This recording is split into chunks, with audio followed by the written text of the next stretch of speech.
Anong itsura mo yan, babe? Gutom na ako. Ha? E di kumain ka. Eh, wala nga tayong ulam dyan.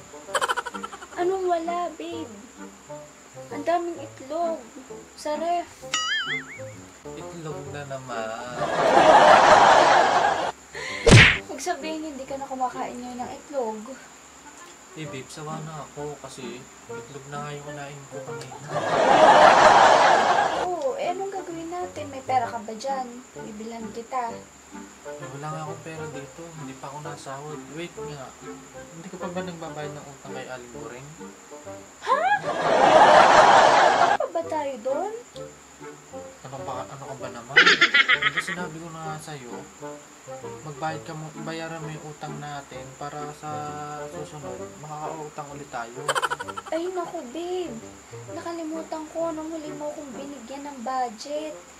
Naku, nagmadali kasi ako mag-grocery eh.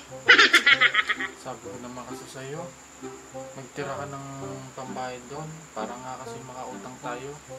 Kaya pala itong si Aling Lucy kahapon, dumaan dito, hinahanap daw ako ni Aling Goreng. Nawala talaga, babe, sa isip ko. Eh, paano yan? Gutom na ako. May toyo pa dyan. May toyo nga. Wala namang kanin. Kaya naman pala naubos yung kanin. Inubos mo. Masyado pa.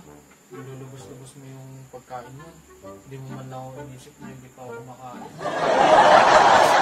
Sabi mo magbabasketball ka. Eh minsan kasi nauwi ka, nakapag-lobby ka na. Oo. Kaya inagutom ako kakahintay sa'yo. Yun, di kinain ko na. Alam ko nga lang din itlog eh, tapos nagre-reklamo ako sa itlog. Kasi nga, sawa na nga ako sa itlog. Ah, teka. Naalala ko na ulit sa akin kahapon ni Manang Lucy na ano nga daw, may magbubukas na bagong tindahan sa kabilang kanto. O eh yun, tamang-tama. Eh, umutang ka muna doon. Ako, babe, ba't naman akong pauutangin mo? Lagi na lang ako. Hindi, ikaw naman. Eh, bakit naman ako? Nahihiya nga ako. Eh, masaya naman ako nahihiya, babe. Paano kung sa inulit pala ni Aling Goreng doon na may utang tayo doon? Oh. Ipapayag naman siguro yun kasi bago namang opening yun eh. Yun na nga eh, babe. Bagong opening. Alam mo, magpautang naman siya. Wala ka ba dyan kahit 5 piso lang? Bilang kita ng bangus. Yung chicheria. Isipin mo na lang isda. Isipin mo na lang isda. Isipin mo na lang isda.